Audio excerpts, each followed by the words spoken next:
situation. This is the security concern. You can see a few photographs I'm just giving you that what sort of a security threat we have. This is an interesting one, is the energy crisis, and there is a last to a study by a child you see here, and is being done in a lantern that shows where we are. Financial sector remains underdeveloped. Economy is a hurdle, naturally. Growth mainly based on private consumption, we have talked about it. That's the important thing which I like to talk is demographics as support. There is a youth bulge which we are talking about in Pakistan context. We have a situation where in few years from now, we'll have almost 70% of our population coming into the employable age. And unless we do something now to prepare them for that particular situation and create employment opportunities for them, along with educating them and also developing the skills which are aligned to the marketplace, we have a threat. Otherwise, it's a great potential which we can leverage. If we do on a Marshall basis and HR planning, we can actually leverage this situation on the benefit of our country, because that is the major asset which we are carrying, and this asset we'll have to exploit and make sure that we develop our skill base and education. Ladies and gentlemen, the total expenditure on the health and education together has been 2.5% of GDP. Now, this is something which you'll have to look at it. It is again lowest, even within region, it is lower than Bangladesh. But one thing is there, that now with the 57% increase in transfer of resources from federal government to the provinces, the one concern which I have, and I like to voice that concern, the total revenue generation by provinces in Pakistan has not been more than 5%. And if this fund which comes to the provinces actually brings in more complacency to in the provincial setups, and rather than coming up and raising their resources and using this particular transfer of fund for capacity building and infrastructure, then we'll have a serious problem on our hand. And that is something which we'll have to look at. This is the same thing which I've talked about, the debt, that although in the foreign currency term, the debts have gone up very little from $42.2 billion to $43.5, but about 138 billion is on account of the exchange fluctuation which is there. Tariff hikes I've talked about, salary hike which will again give result to the inflation. So the inflation estimate I've talked about. Now, secular debt is about 206 billion. At one stage a solution was found, but again built to 206 billion. And very interesting proposal has come up, which basically, which if effectively implemented, could address this issue.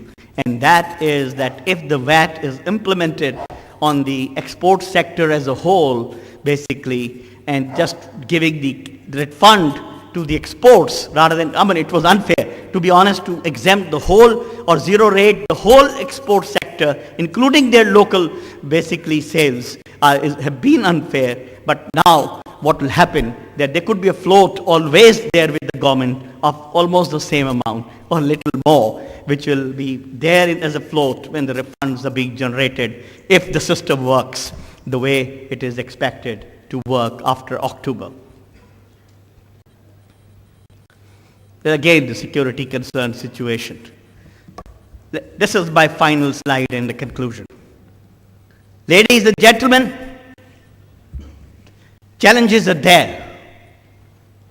We have to have a Marshall Plan. Forget everything else. First of all, to improve the governance. Our major issue in this country is governance. If we are in a position to improve governance, starting from the top to the bottom in terms of bureaucracy, and then institutional strengthening takes place, will resolve number of problems which we have. We'll have to make sure that we sustain this recovery situation, which is an objective set up in this particular budget.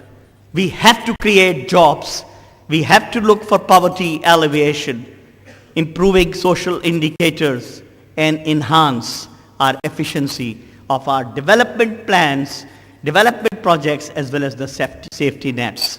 We allocate funds for the development PSDP. That's the first which is cut when we have a problem. And even whatever is actually spent, the actual productivity and efficiency arising from that, where there are various estimates ranging from 30% to 50%, that the benefit which accrues is just 30% to 50% of the actual funds which are disbursed for the purposes of those development projects. Supply side improvement to match the growing domestic demand. It's very dangerous for a country like Pakistan, where the population is almost 180 million, according to the latest survey. The president, the other day, I heard him saying that it is 200 million, but effectively, the survey says about 180, even 180 million. If we have that, we'll have to make sure that we have a balanced approach. We don't go for simply macroeconomic stabilization and wait for the trickle-down impact to come down. It won't work. It doesn't work in a situation where we are. We have a situation of a crisis, a situation where we're faced with a lot of challenges. We have to have a balance between a supply side and a demand side situation and work on that.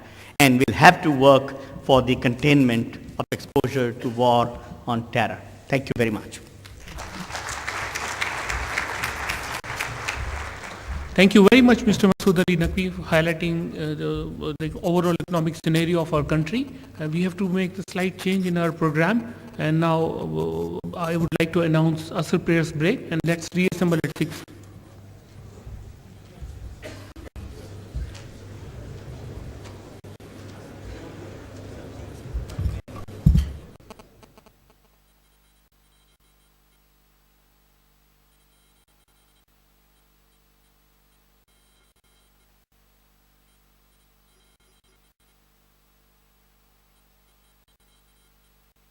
Start our program within a couple of minutes. We apologize on behalf of Mr. Asrar Rauf, who could not make it up because of his preoccupation in Islamabad. Now our next speaker is Mr. Ibrahim Sidat. He will make his presentation on changes in direct taxes. Mr. Sidat, ladies and gentlemen, is the CMP of Ernst & Young Ford Sidat as a chartered accountants. He has also been the president of Icap and served on its council and various committees. Mr. Siddharth also enjoys the reputation of being one of the most renowned speakers around on the topic of finance bill, and has been what I call part and parcel of our post-budget seminar for the last so many years, and perhaps over 2 decades, together with Mr. Naqvi. Please welcome Mr. Siddharth.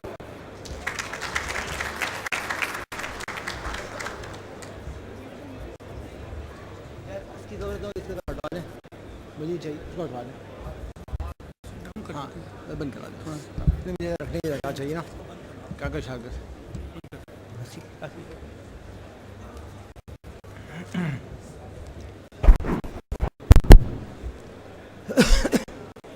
Bismillahirrahmanirrahim.